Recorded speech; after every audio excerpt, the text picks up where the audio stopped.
दोस्तों नमस्कार। मेरे इस स्पिरिचुअल ज्ञान चैनल में आप सभी का स्वागत है।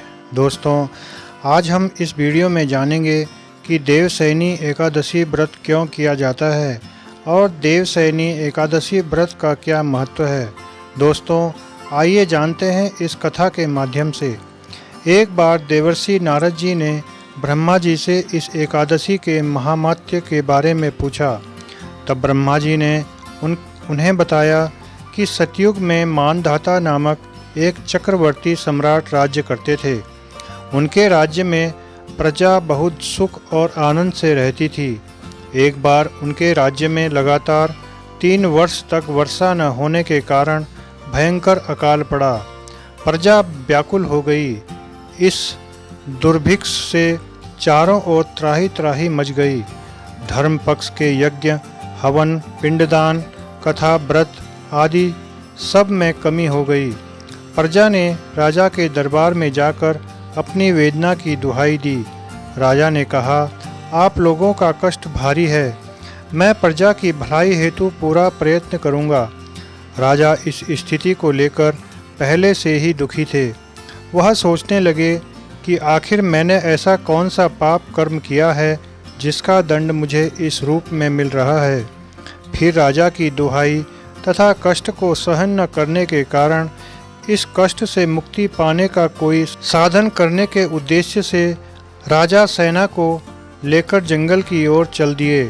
जंगल में विचरण करते करते एक दिन वह ब्रह्मा जी के तेजस्वी पुत्र अंगिरा ऋषि के आश्रम में पहुँचे और उन्हें साष्टांग प्रणाम किया। मुनि ने उन्हें आशीर्वाद देकर कुशलक्षेम पूछी। फिर जंगल में विचरने व अपने आश्रम में आने का अभिप्राय जानना चाहा। तब राजा ने हाथ जोड़कर कहा, महात्मन, सब प्रकार से धर्म का पालन करते हुए भी मैं अपने राज्य में दुर्भिक्ष का दृश्य देख रहा हूँ। मैं इसका कारण नहीं जानता। आखिर क्यों ऐसा हो रहा है? कृपया आप इसका समाधान कर मेरा संशय दूर कीजिए। यह सुनकर अंगिरा ऋषि ने कहा, हे राजन, यह सतयुग सब युगों में श्रेष्ठ और उत्तम माना गया है। इसमें छोटे से पाप का भी बड़ा भारी फल मिलता है। इसमें लोग ब्रह्मा की उपासना करते हैं। इसमें धर्म अपने चारों चरणों में व्याप्त रहता है। इसमें ब्राह्मणों के अतिरिक्त अन्य किसी जाति को तप करने का अधिकार नहीं था। जबकि आपके राज्य में एक शूद्र तपस्या कर रहा है। यही कारण है कि आपके राज्य में वर्षा नहीं हो रही है। जब तक उसकी जीवन लीला समाप्त नहीं होगी तब तक यह दुर्भिक्ष शांत नहीं होगा। उस शूद्र तपस्वी को मारने से ही पाप की शांति होगी। परंतु राजा का हृदय एक निरपराध को मारने को तैयार नहीं हुआ।